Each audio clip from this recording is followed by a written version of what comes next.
Fue educado en la Universidad de Cambridge, casado 2 veces con más de 3 hijos.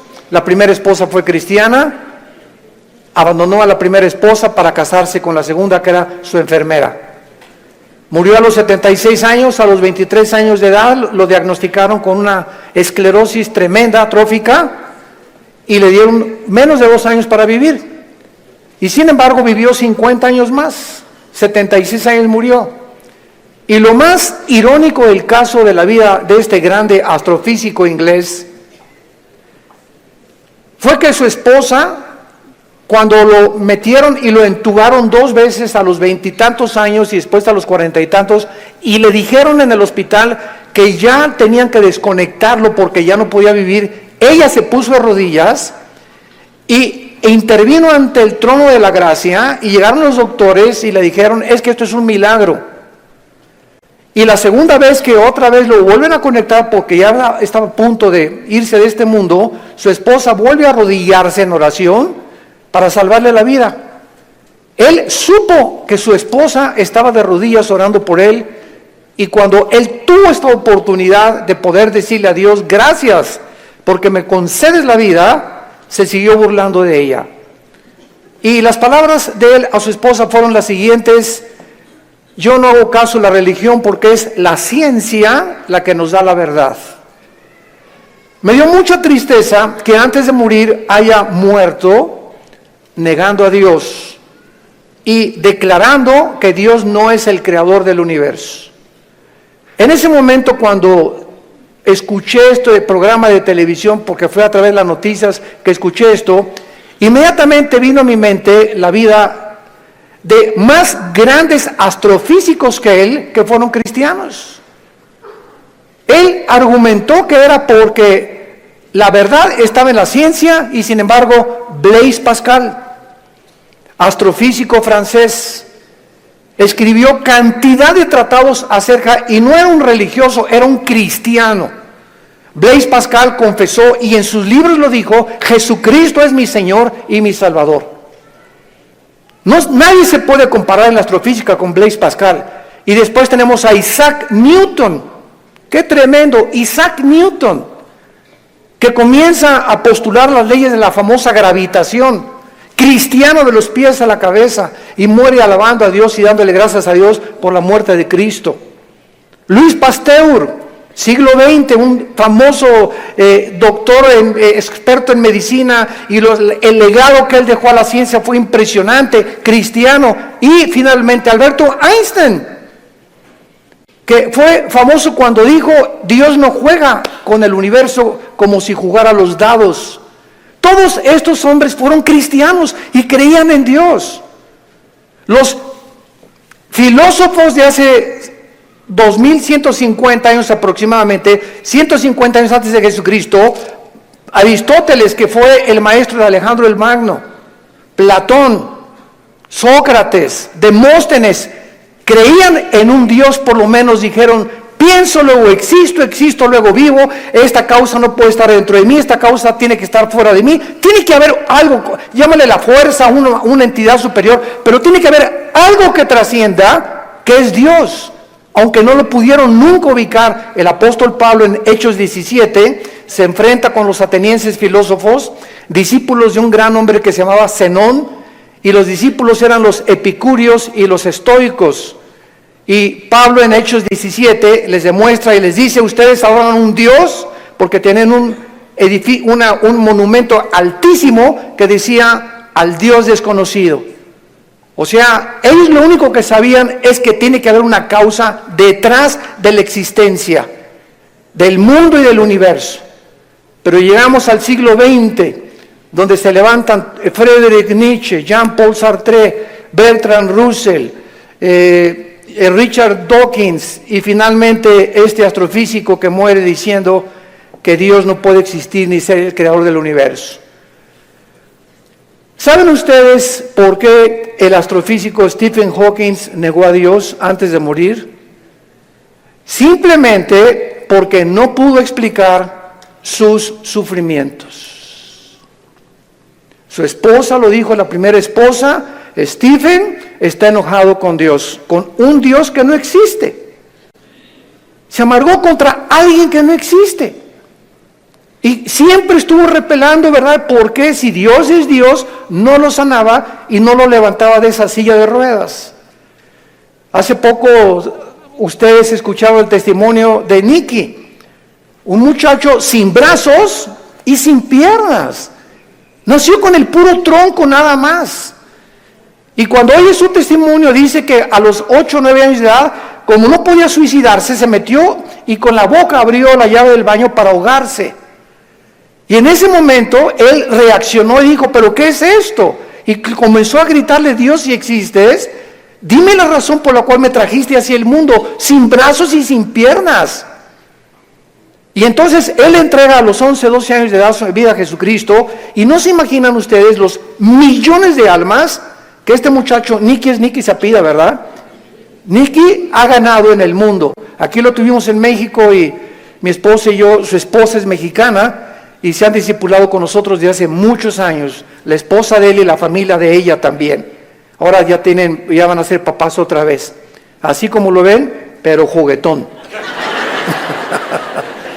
Gracias a Dios por su vida. Entonces, podríamos nosotros realmente, porque esta es la espada, y este es lo que esgrimen los ateos. Los escépticos, los agnósticos, es que, ¿por qué si hay un Dios, hay un sufrimiento? ¿Por qué es? Entonces, como no pueden entender y no tienen respuestas, y no las van a tener fuera de la Biblia, se encierran en una cárcel, y en lugar de que este hombre hubiera podido escuchar a su esposa, bueno, ok, tú me dices que es un Dios, dime por lo menos, o explícame por qué permite el sufrimiento, pero ni siquiera quiso hacer eso. Negó completamente todo contacto con la Biblia. Y esta es la razón de esta serie que me he propuesto comunicarles a todos ustedes y a todos los que nos escuchan a través de las redes sociales, porque es el tiempo que seamos luz. El mundo está pidiendo respuesta a los políticos, astrofísicos, ateos, agnósticos, escépticos, etcétera, etcétera. Las universidades en Latinoamérica están llenas de ateos, infectando las mentes de nuestros hijos, incitándolos a una revolución, incitándolos a la violencia, porque ellos creen que a través de esta violencia y de este idealismo pueden ellos hacer un cambio en México social, o en Veracruz, o en cualquier otra nación. ¿Por qué? Porque hay un idealismo en la juventud que no tiene respuestas, y nosotros somos la luz del mundo. Ya es hora que brillemos, y es hora que levantemos la lámpara. Todos los 70s, 80s y 90s del siglo XX persiguieron a la Biblia, persiguieron al cristianismo, persiguieron a los pastores en Latinoamérica. Yo recuerdo cuando fui a la universidad a la conferencia en la Facultad de Filosofía y Letras, cómo querían burlarse todos. ¡Ay, ya llegó el padrecito! Así me decían, ya llegó el padrecito. A ver de qué nos va a hablar el padrecito, porque como ellos no tienen respuestas, creen que nosotros tampoco las tenemos. Y cuando nos enfrentamos a auditorios y les demostramos que hay más evidencias científicas en la creación bíblica que en la famosa teoría de la evolución. Cuando alguien te diga y tú le preguntes, bueno, ¿cuál es tu punto de vista o tu perspectiva de cómo te imaginas que creó el universo? ¿Qué te van a contestar? Pues por ahí anda una enseñanza, una ideología que se llama el Big Bang, o la grande explosión traducida. ¿Y qué significa esto? Que pues los físicos y se imaginan, porque no se puede probar científicamente, que pues comenzó con una explosión en el universo. Y entonces de esa explosión se formó todo lo que nosotros vemos. Cuando las propias leyes de la física, la primera y la segunda ley de la termodinámica, contradicen el Big Bang. Virgen del Socorro. Me atrevo a decir esto. La misma física que dice la primera ley de la termodinámica, nada se crea ni se destruye, la segunda ley, todo tiende al desorden, a la oxidación, a la destrucción, a la corrupción. Nunca del desorden se ha formado el orden, por el amor de Dios. Entonces, ¿cómo podemos estar defendiendo una teoría que la aceptamos ciegamente? ¿Por qué que mi maestro me la enseñó. Porque tu maestro no tiene ninguna otra explicación. Y como dijo Don Teofilito, como decimos aquí en México, ni la tendrán si no vienen a la Biblia.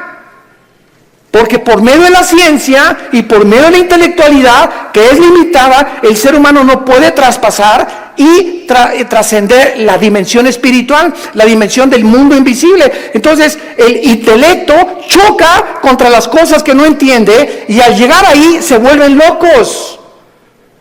Entonces no puede el ser humano comprender la inmensidad del universo que nos rodea, ni los caminos ni los pensamientos de Dios, porque son más altos que los nuestros. Dios tuvo que bajar hace 2000 años en la persona de Jesús para Él comunicarnos y revelarnos los secretos que se encuentran detrás de su universo, de su soberanía, de la tierra, de dónde venimos, los animales, la genética y la ciencia que continúan como demostrando y comprobando simplemente que la Biblia tenía la razón.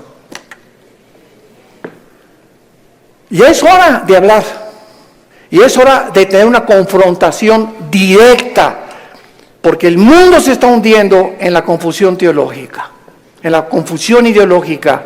Los gobiernos los invitamos al próximo desayuno en junio, ya les dieron su volante, titulado El fracaso de los gobiernos humanos.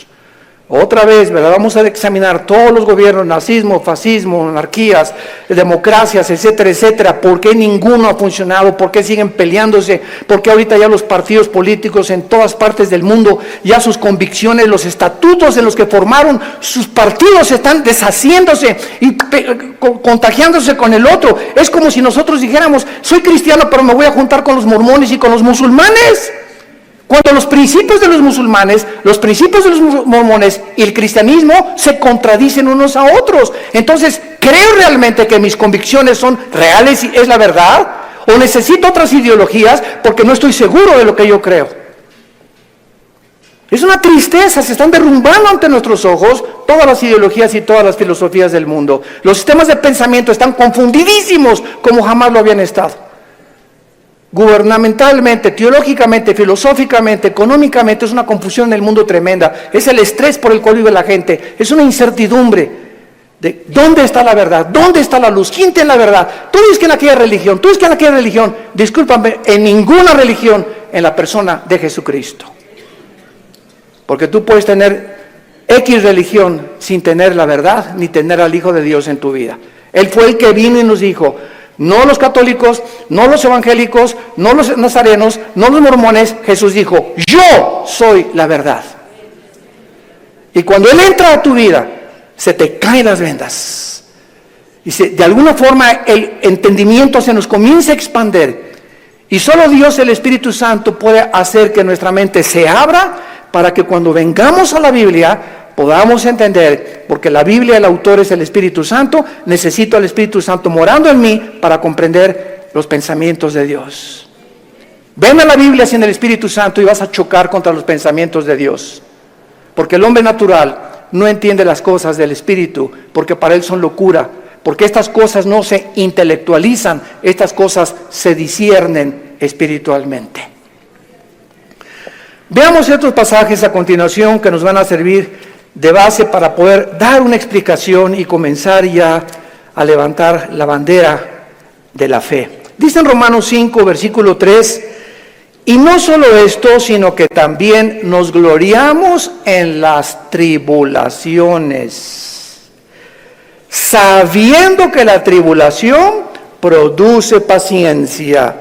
Alguien viene sin el Espíritu Santo y lee este versículo, la conclusión a la que llega dice, esto lo escribió un loco. ¿Cómo puede alguien que está atravesando tribulaciones o problemas gloriarse? Inmediatamente se enfrenta a esta persona con una pared. Pero es que esta persona no entiende que las próximas palabras es que estas tribulaciones y estos sufrimientos, Dios los está usando para formar nuestro carácter, que si no sufrieras, de otra manera no podrías aprender muchas cosas en la vida que solamente a través del sufrimiento se aprenden. Dice Salomón en Proverbios, el sufrimiento purifica el corazón. Esta es la razón por la cual comenzamos ya a entender, y cuando comenzamos a entender los pensamientos de Dios, y aunque no vamos a ser libres del sufrimiento, por lo menos Dios va a entrar a nuestra vida y nos va a dar una esperanza para que en ese valle de sombra y de muerte tengamos paz. Para que en medio de las tribulaciones que tú estás atravesando, y en medio del divorcio que estás ahorita enfrentando, y el abandono de tu esposo, y el abandono de tu esposa, y el abandono de tus padres, por lo menos en medio de ese horno de fuego que tú estás atravesando, Jesús está contigo. Y aunque no se va a acabar hasta que Él venga a todas estas cosas, Él nos da la fuerza para resistir hasta el final con gozo. Y la paciencia solamente es el fruto de las pruebas y las tribulaciones. ¿Se imagina lo que la Biblia dice? ¿Y para qué quiere la paciencia, Señor? Si no tienes paciencia, te vas a casar con el chavo equivocado. Si no tienes paciencia, te vas a casar con la muchacha equivocada. Si no tienes paciencia y eres una persona impulsiva que compras y vendes, etcétera, etcétera, sin meditar ni reflexionar nada, vas a comprar la casa equivocada, el carro equivocado, el viaje que Dios no quería que hicieras lo vas a hacer por tu impaciencia, porque por naturaleza somos impacientes. Entonces la Biblia nos comienza a abrir los ojos y nos dice, espérame tantito, la paciencia es una virtud elemental para que puedas tomar decisiones y no te arrepientas el día de mañana. Pues yo quiero la paciencia, Señor. Viene entonces el fuego de la prueba. No tengas miedo de las tribulaciones. Mi esposo, hermano, parece un martillo conmigo, y duro, y duro, y duro, y duro. Hermana, pues mientras más, te está haciendo tu esposito, sin que te des cuenta, estás desarrollando una capacidad para aguantar. Que si no quieres hacer eso, pues sácate un cuchillo y vete sobre él entonces. Y acaba con tus problemas. Hace muchos años, quiero irme con mucha calma con estas conferencias porque son muy importantes y tratar no se imaginan, oren por nosotros, por mi esposa y por nosotros, nuestros hijos. Necesitamos mucho de las oraciones de todos ustedes y le pido a Dios mucha oración, que siempre que yo estoy enfrente de un público pueda yo tener la capacidad de explicar su bendita y profunda palabra. Hace muchos años había un dramaturgo inglés llamado Oscar Wilde. Y él hizo muchísimas obras de teatro. Yo me acuerdo, tenía como 18, 19 años de edad. Formé parte de un elenco teatral llamado Hamlet. Y en una de las cosas que yo tenía que declarar durante el escenario, en el teatro, representando a Hamlet, ¿verdad? Dice así la obra de William Shakespeare: morir, dormir, no más. ¿Qué es más levantado para el espíritu? ¿Levantar las armas contra un piélago de calamidades y haciéndole frente a acabar con ellas? ¿O esperar el sufrimiento y dormir y morir no más? En otras palabras, este dramaturgo, que no era cristiano, pero creía en Dios, Oscar Wilde, y tenía problemas morales, ¿verdad? No nos vamos a meter con eso ahorita. Oscar Wilde pudo entender que la vida es o mueres o vives. Ahora, escojo vivir, aguántate.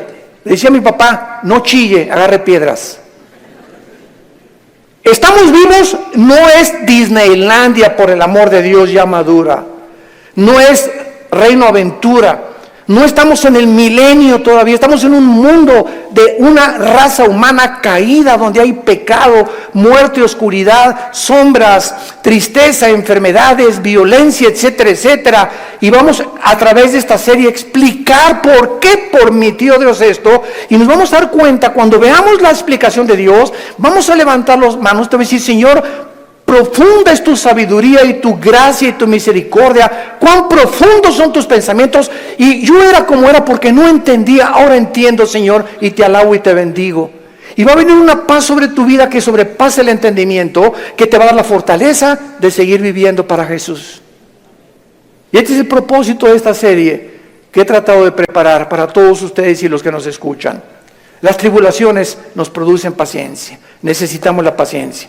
La segunda es Santiago capítulo 1, versículos 2 y 3. Santiago capítulo 1, 2 y 3. Hermanos míos, otra vez parecía que estuviera loco Santiago, de cuál fumó. Tengan por sumo gozo cuando se hallen en diversas pruebas. ¿Quién puede llegar a esa conclusión, verdad? Gózate cuando te corran de tu trabajo. Gózate cuando pierdas tu casa. Gózate cuando tienes algún problema, ¿verdad? ¿Por qué me voy a gozar? Porque esa prueba que estás atravesando está produciendo paciencia. Otra vez, Santiago está de acuerdo con Pablo para poder, con diferentes palabras, decirnos que las pruebas producen paciencia. Entonces tú llegas a tu casa con tu esposa. ¿Qué crees, mi chenchita? ¿Qué, mi amor? Estás tan contento, te veo, te ascendieron de puesto. No, mi amor, al contrario, me corrieron. ¿Quién podría reaccionar así? Nadie, ¿verdad? Ni marihuano. Nadie podría reaccionar de esa manera. Más que un cristiano que vive en el Espíritu. Y la esposa, oye, pero ¿sabes una cosa? Esto no es para que te pongas contento. Sí, mi amor, ¿sabes una cosa? Porque acuérdate de Romanos 8:28. Todas las cosas contribuyen para nuestro bien. Y no me corrieron porque haya sido ladrón, borracho, parrandero, jugador o defraudador. Me corrieron, ¿verdad? Por política, lo que tú quieras. Pero ¿sabes por qué me gozo, mi amor? Porque creo en lo que dice la Biblia. Ahorita mi única reacción se había llegado, vieja, sácamela de don Julio reposado. Y vamos a ponernos los dos hasta atrás. Esta vida no vale gorro. Vamos a divertir. Que nada y que Dios ni que cristianismo. Esa es la otra reacción. Y comenzar con la autolástima y comenzar a amargarte contra Dios. ¿Te das cuenta? Entonces, en lugar de que tomemos esa actitud, la Biblia nos muestra que nos enfrentemos a los problemas con otra actitud, porque cuando Dios ve que tú enfrentas esa actitud y que tú llegas a tu casa y Señor, gracias, te alabo, yo no entiendo por qué me corrieron, lo único que sé es que tu palabra dice, no desmayes, no tengas miedo, yo soy tu Dios, nunca te dejaré, nunca te abandonaré, y estoy seguro que viene un trabajo mucho mejor que el que yo tenía, en el momento en el que Dios ve desde el cielo que nuestra reacción aquí en la tierra es diferente a la de los demás seres humanos, Dios nos bendice.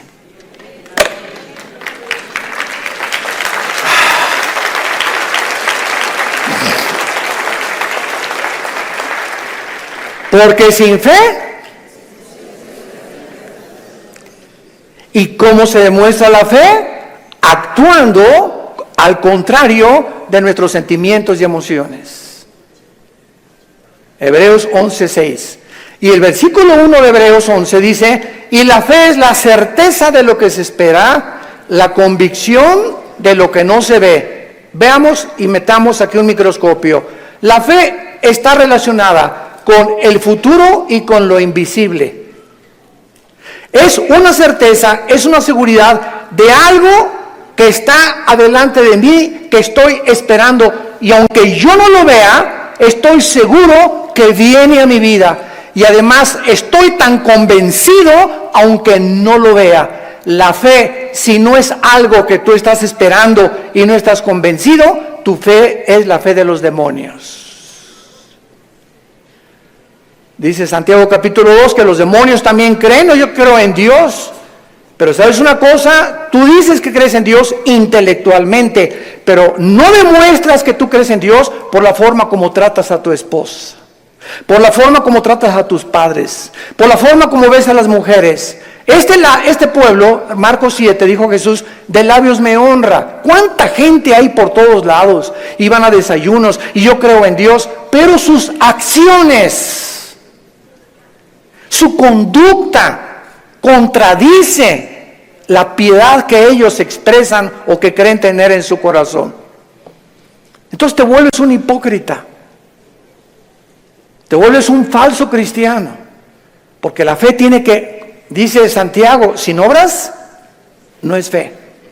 La salvación es por la fe, pero la forma de demostrar que esa fe es salvífica, que realmente nos ha transformado, es cuando vemos que ha transformado mi vida.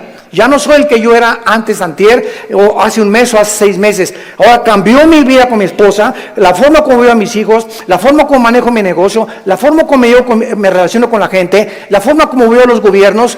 Cambia completamente mi vida. Y si yo no manifiesto esta actitud o esta nueva conducta, no es cierto que soy cristiano. Y lo vamos a ver en el tercer pasaje, 1 de Pedro capítulo 1. Y ahí vamos a comenzar nuestra serie. Esta es la introducción. En 1 de Pedro capítulo 1, versículo del 6 al 9, escribe el apóstol Pedro, y los recipientes de esta carta eran judíos perseguidos por Roma.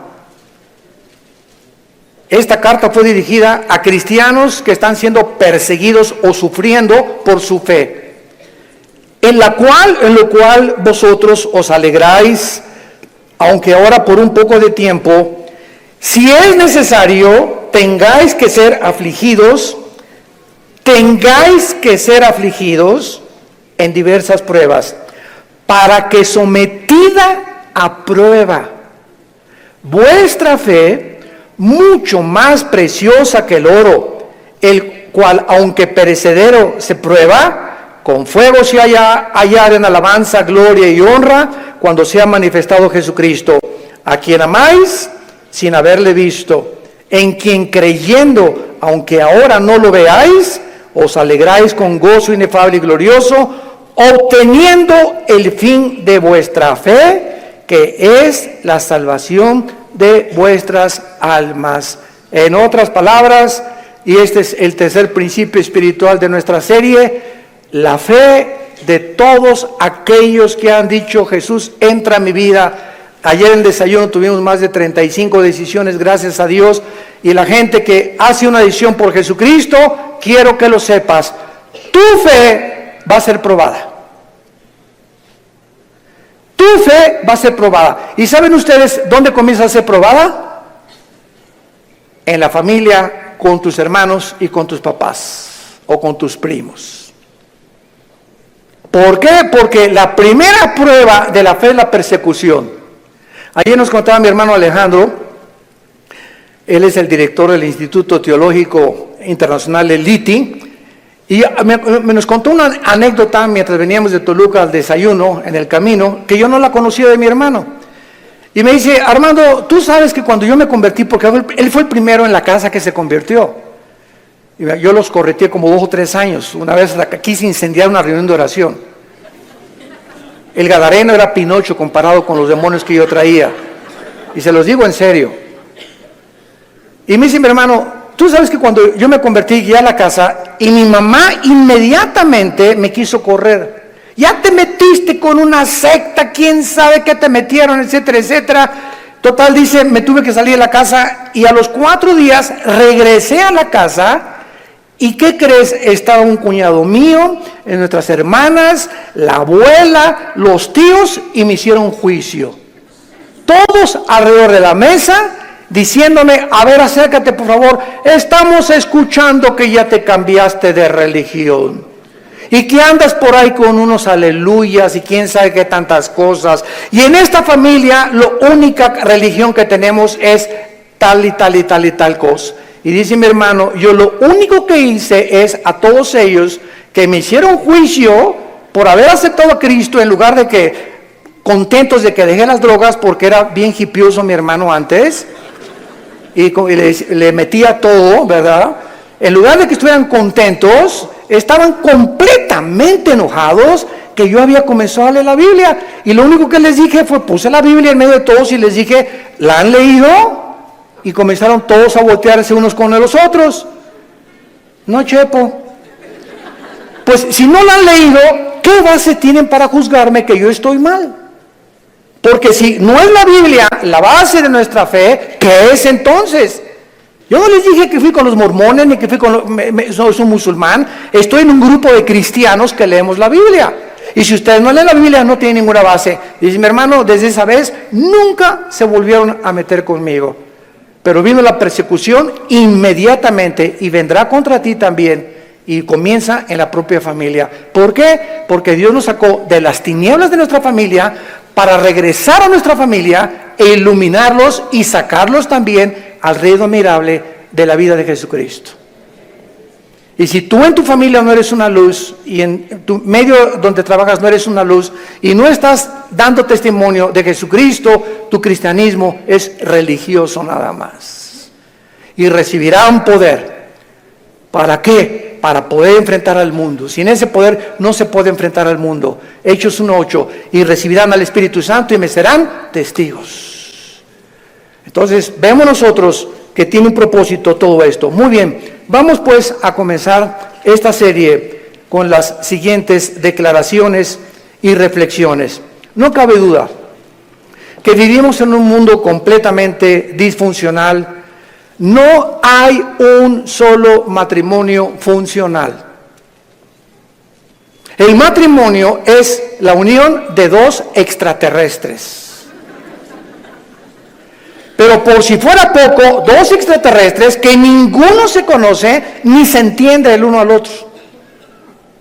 Y vas a tener 60 años de casado, como dijo un gran predicador hace algún tiempo en un estadio en Estados Unidos que lo escuché. Yo tengo 60 años de casado más o menos y sigo sin entender a mi esposa.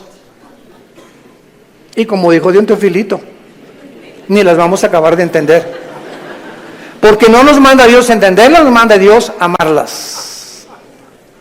Entonces, cuando nosotros comprendemos esto, que no hay un matrimonio, o sea, no hay un matrimonio perfecto, es lo que quiero decir. No hay un matrimonio donde todo, en la luna de miel, John Travolta, y se casó con esa muchacha que se parece a la Madonna, y vamos a ser felices, y qué guapo, ¿verdad? Y tiene coche, todo eso desaparece después de la luna de miel. Comienzas a enfrentarte con una persona imperfecta, de los pies a la cabeza. Peor todavía si no son cristianos. Si con cristianos se lucha y se sufre, imagínate no siendo cristianos, ¿no? Por eso hay tantos divorcios. Entonces te enfrentas con una persona, con una mujer, que no sabes cómo tratarla, no sabes, de todo chilla, no sabes por qué chillan las mujeres de todo. Parece perico de África, como habla mi esposa. Es que a las mujeres Dios les dio esa capacidad de hablar hasta por los, quién sabe por dónde más. Hasta por los pies hablan las mujeres. Y nosotros, ¿verdad? O sea, tú sabes una cosa, cuando tú hablas con una persona, en el momento en que te paras a escuchar a una persona, no sé si ustedes lo sepan, la Biblia nos los muestra, el hecho que te estés concentrando en escuchar lo que está diciendo, estás emanando energía, te estás desgastando. Cuando Jesús le tocó a la mujer, ¿se acuerdan ustedes la mujer con el flujo? A mí me tocó. ¿Por qué? Porque dice, energía salió de mí.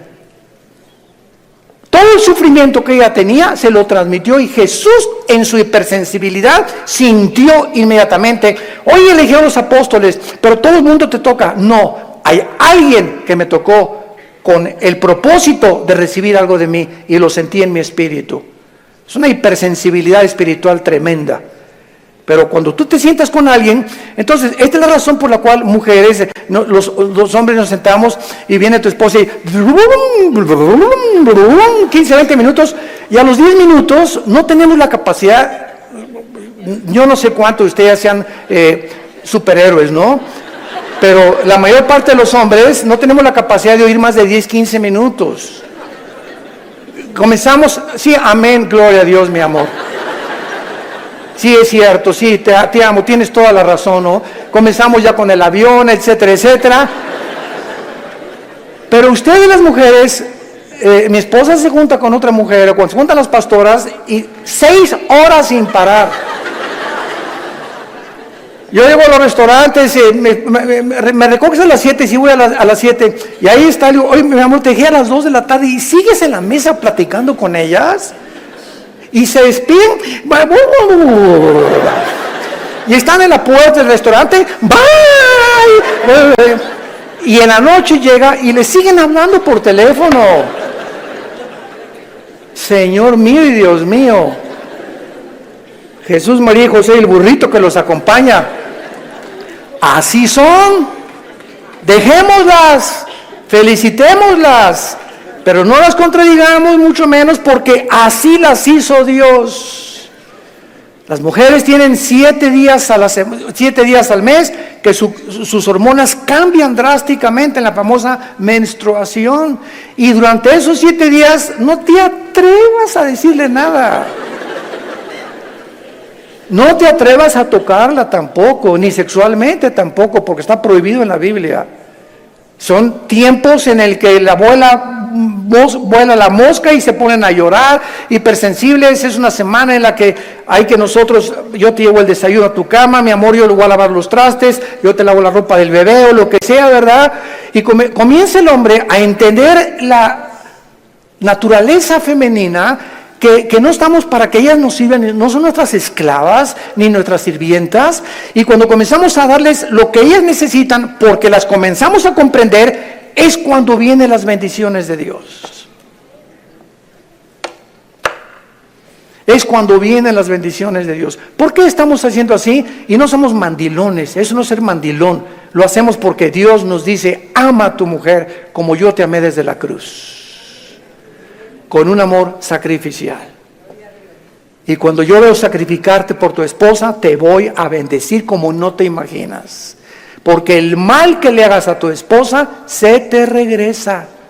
Es como un boomerang. Se te regresa, dice en Efesios capítulo 5. Nadie aborreció su propia carne, sino que la cuida y la sustenta como Cristo a la iglesia. El daño, las groserías, los gritos, el adulterio mental que traes contra tu mujer, se te regresa y detiene las bendiciones de Dios. Y vas a comenzarte a encontrar desesperado, ya no te puedes gozar en las pruebas, en las tribulaciones, ya no tienes paz, ¿verdad? ¿Por qué? Porque necesitas otra vez venir a la cruz y pedirle perdón a Dios por la forma como has tratado a tu compañera, a tu amante, a tu esposa, a la madre de nuestros hijos. Ahí viene. ¿Por qué lo hacemos? Por la fe. Y sin esta fe es imposible que yo agrade a Dios. Vivimos un mundo disfuncional, tenemos que entender esto. Y todas estas circunstancias nos hacen volvernos a la pregunta, que es la que vamos a desarrollar en esta serie: ¿por qué Dios no detiene la maldad? Muy buena pregunta, muy válida filosóficamente. ¿Por qué Dios no detiene tanta destrucción y tantos sufrimientos?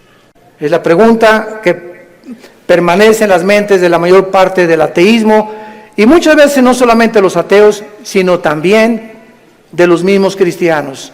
La única diferencia, escuchen esto, señores ateos que nos escuchan, en cualquier programa que haya en el mundo de televisión o de radio o en cualquier foro, nunca a un ateo ni a un agnóstico le van a hacer estas preguntas, nos las van a hacer a nosotros. Porque los ateos no tienen respuestas. Y como no tienen respuestas, por eso se enojan contra Dios, y por eso se amargan, y por eso dicen que son ateos. Entonces, si el mundo va a cuestionar a algún ser humano para que le responda, no va a ir con los ateos, van a ir con nosotros. A ver, ¿tú qué te dices, cristianito? Dime esto y esto y esto. Hace mucho les conté un incidente que lo he repetido así. Una vez estaba platicando sobre el ateísmo en el Hotel María Isabel, salimos del desayuno hace algunos años y me aborda una persona en el elevador, pero así, ¿verdad? Usted es el señor Andrés, así, mucho gusto, ¿cómo está? Ya entramos al elevador juntos. Usted dice que es todopoderoso, ¿verdad? Pero con esa actitud, ¿verdad? Usted dice que es todopoderoso, ¿verdad? Sí, efectivamente, Dios es todopoderoso. Y si es todopoderoso, ¿por qué no acaba con el diablo si él tiene poder? Y le conoce porque comenzaría con usted.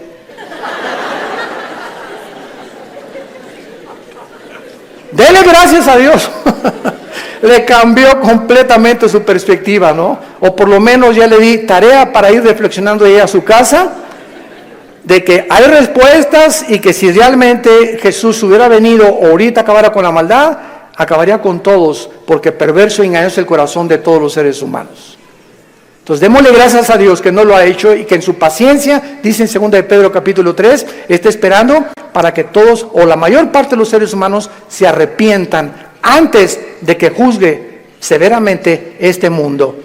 Muy bien, entonces por causa de no tener estas respuestas que demandan sus mentes finitas, cuando una persona astrofísico o ateo demandan respuestas, no se ponen en la posición honesta de decir, bueno, ok, yo ando buscando por qué el sufrimiento y la maldad, pero me voy a poner en una posición honesta. Yo soy un ser humano, amén, lo soy. Si soy un ser humano y si existe Dios, es lógico, vamos a decir una línea lógica elemental, es lógico que sea un ser sobrenatural y sería imposible poder comprender los pensamientos, así como un niño no comprende los pensamientos de su padre, ni de un filósofo. Aunque es el mismo cerebro, no está desarrollado el niño de 6 años como el de uno de 25 años de edad. Entonces, siguiendo esta línea de lógica, si existe un Dios, tiene que ser mucho, mucho más grande. Entonces, yo estoy ante un universo lleno de misterios, estamos llenos de misterios. Si hay extraterrestres, si no hay extraterrestres, si existen los hoyos negros, si no los hoyos negros, si es el otro, que cómo comenzó el universo, de dónde venimos, bla, bla, bla. Estamos llenos de misterios. Entonces, estos misterios no voy nunca a comprenderlos con la mente de caracol que tengo, porque si existe Dios, es un ser hiperdimensional. ¿Qué necesito? Buscar dónde lo puedo encontrar. Si existe un Dios, ¿dónde lo puedo encontrar? Entonces, hay mucha gente honesta intelectualmente que se envuelve en religiones. Entonces, por eso Sigmund Freud, el padre del psicoanálisis freudiano, dijo, es que el ser humano busca a Dios porque tiene miedo a la oscuridad y a lo desconocido. Y entonces este temor inconsciente, escribió Freud, es lo que impulsa a muchos seres humanos a buscar a un Dios. Se equivocó completamente, porque aun cuando fuera así y me está guiando el temor a lo desconocido, dice la Biblia, me encontrarás porque me buscarás con todo tu corazón. Yo les confieso en mi caso particular, a los 25 años de edad me encontraba yo en un momento existencial en mi vida, que estaba yo en el lodo, así estaba yo en el suelo completamente. Anduve buscando en tantas religiones y por acá y por allá, también experimenté con algunas drogas, era borracho, parrandero, jugador, mujeriego, me decían el aventurero de Tlalnepantla, aunque no vivía en Tlalnepantla. Y a través de esta crisis existencial, mi hermano ya se había convertido en mi hermano Alejandro. Y caí de rodillas un día porque los amenacé, llegaba mi hermano con los cristianos, Armando, arrepiéntete, mira, ustedes están locos. Y llegaban ahí, ¿verdad? Y hasta comenzaron a pelar, en ese tiempo se comenzaron a peinar como Jesús, así, y se ponían hasta unas túnicas blancas y me parecían locos, freaks, como le decimos en inglés, ¿no? Y dije, no, están más locos que nada, es la nueva onda, ¿verdad? Y peace and love y todo así, amorosos y todo, no me convencían, hasta que llegó esta crisis existencial en mi vida, en la que ya no tuve más que hacer, intenté quitarme la vida 2 veces, ya no quería vivir, dije, no hay propósito, significado en mi vida, y en esa crisis caí a las 4 o 5 de la mañana, recordando las palabras que siempre mi hermano, antes de irse a la casa, oraban por mí. Y esas oraciones que hacían por mí en la casa me llegaron a tocar las fibras más sin que yo lo supiera, movieron mi espíritu. Y me levantó el Señor, creo, a las 3, 4 de la mañana y caí de rodillas. Le dije, Dios, si tú existes, te necesito. No sé quién eres, pero yo te necesito si tú existes.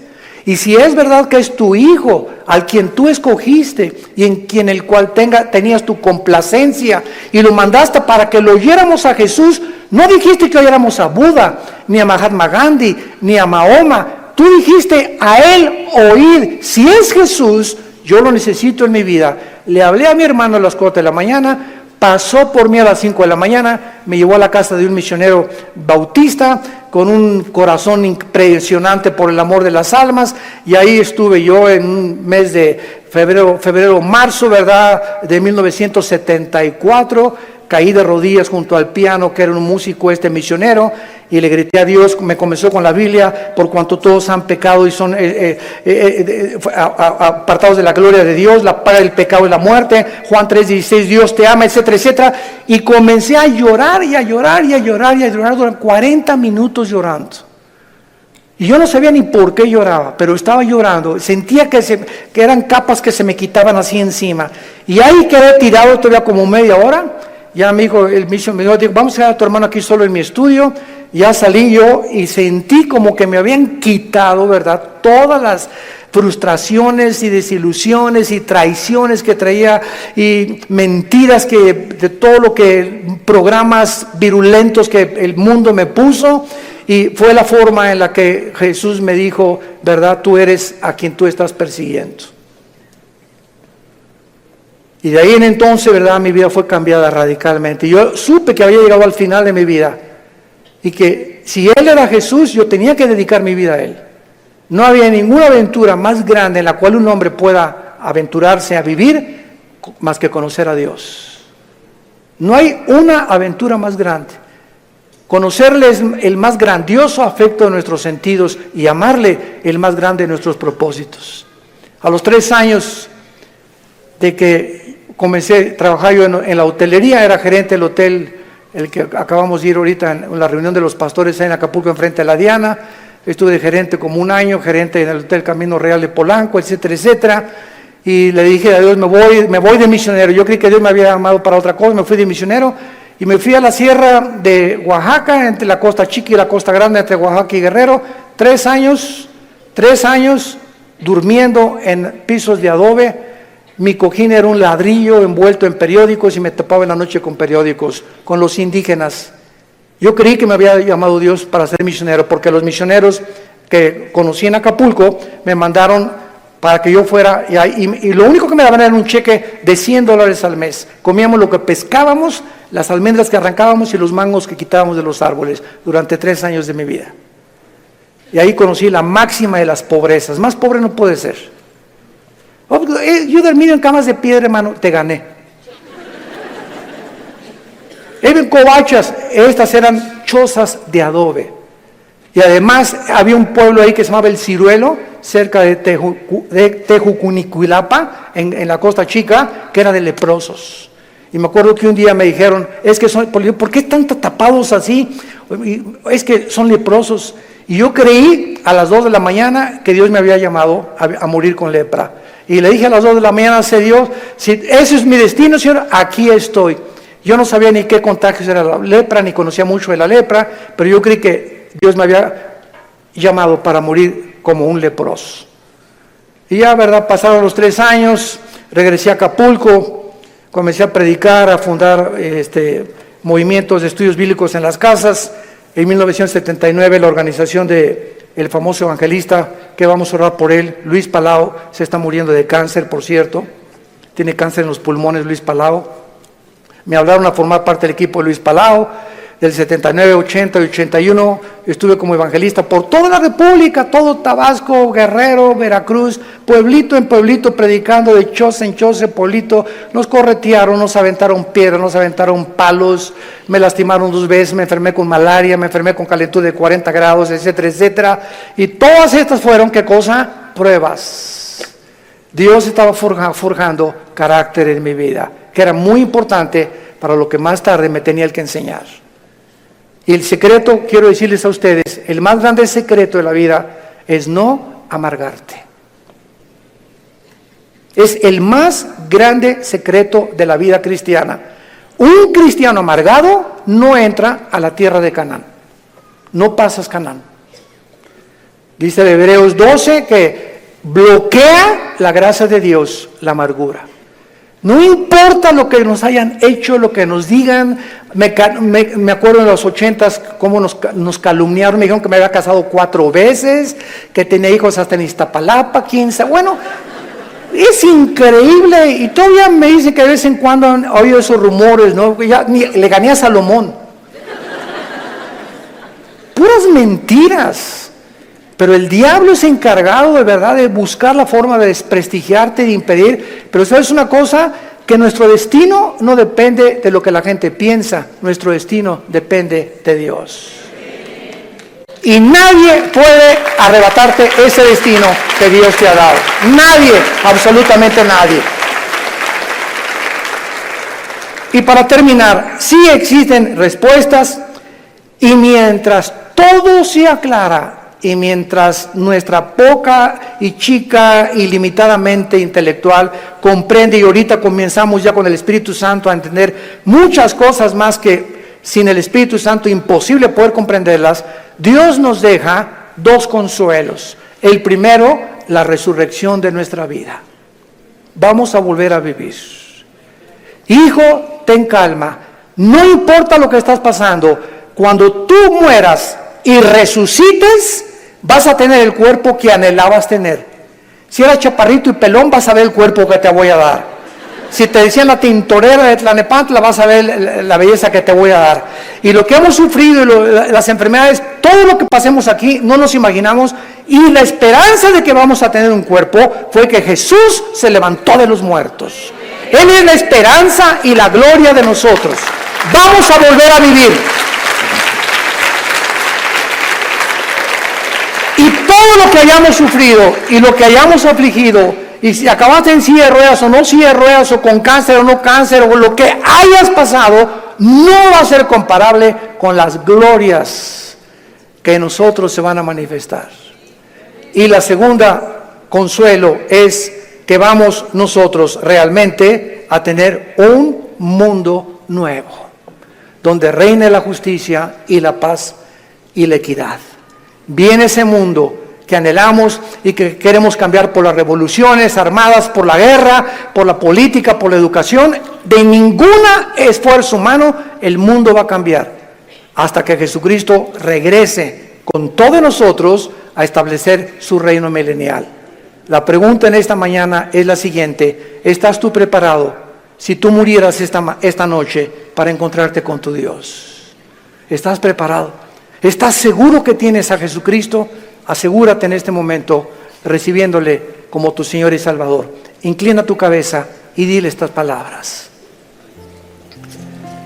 Señor mío y Dios mío, aún no te entiendo, pero he comprendido que no necesito entender todas las cosas, más que una sola: te necesito. Sé que tú en la cruz enviaste a tu Hijo a pagar con su sangre por mis pecados, y que la resurrección de Jesucristo transformó el imperio romano, transformó la historia humana, al grado que la historia se cuenta antes y después de la vida de Jesús. Señor Jesús, gracias por esta muerte en mi lugar. Creo que con tu sangre pagaste lo que yo no podía pagar jamás. Y creo, como resucitaste de los muertos, que estás vivo. Y en este instante te pido, porque creo que vives, que entres a mi corazón. Señor, te necesito. Yo sé que con el tiempo comenzarán a caerse las cortinas de mi mente y comenzaré a comprender más y más cosas que ahora no entiendo, pero lo único que sé es que te necesito, que moriste en mi lugar y que nunca me dejarás ni me desampararás.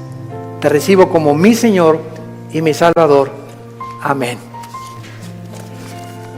¿Qué haríamos sin la Biblia? ¿Qué haríamos sin este maravilloso libro? El libro de los libros. Todos ustedes en esta mañana que por primera vez han hecho esta oración, nos gustaría bendecirles y saludarles. Y si tú en esta mañana hiciste esta oración por primera vez, ahí desde tu lugar te pido que te pongas de pie. Párense los que hicieron esta oración invitando a Cristo a sus vidas. Gracias a Dios. ¿Cuánta gente? Que Dios los bendiga. Gracias. Muchas gracias. Gracias, joven. Que Dios te bendiga. Alguien más. Que Dios la bendiga. Gracias a Dios. Allá atrás también. Muchas gracias. Gracias, Señor. Gracias, señorita. Gracias, joven, que Dios te bendiga. Gracias, Padre, por todas estas personas, estas nuevas almas que vienen a la cruz. Nos ponemos de pie para recibir la bendición pastoral. Los que quieran extender su mano hacia acá lo pueden hacer. Los que no, no hay ningún problema. Es en señal de que recibes esta bendición. Dios bendiga tu vida. Dios bendiga tu matrimonio. Y les dé la paciencia para tolerarse y soportarse el uno al otro hasta que venga Jesús. Y esta fortaleza solo nos las puede dar el Espíritu Santo, viviendo en la palabra de Dios. Dios bendiga a tus hijos. Dios bendiga el fruto que llevas ahora en tu vientre. Que esta criatura crezca y nazca en un hogar cristiano, con principios de ética y de conducta moral. Que pueda el muchacho crecer con la seguridad y decir siempre: mis padres se amaban, mis padres se respetaban. Dios bendiga a tus padres, Dios bendiga tu trabajo, tu entrada y tu salida. A sus ángeles mandará para que tu pie no tropiece en piedra. Él te llenará el conocimiento de su voluntad con toda inteligencia y sabiduría espiritual, para que andes como es digno de Él, llevando fruto en toda buena obra y creciendo en el conocimiento y la gracia de Dios. Nosotros ya no estamos en tinieblas, estamos bajo la luz, para que seamos luz en medio de una generación que se está degradando y perdiendo rápidamente por la corrupción que hay en el mundo. Que esa paz que sobrepasa el entendimiento guarden ahora tus pensamientos y tu corazón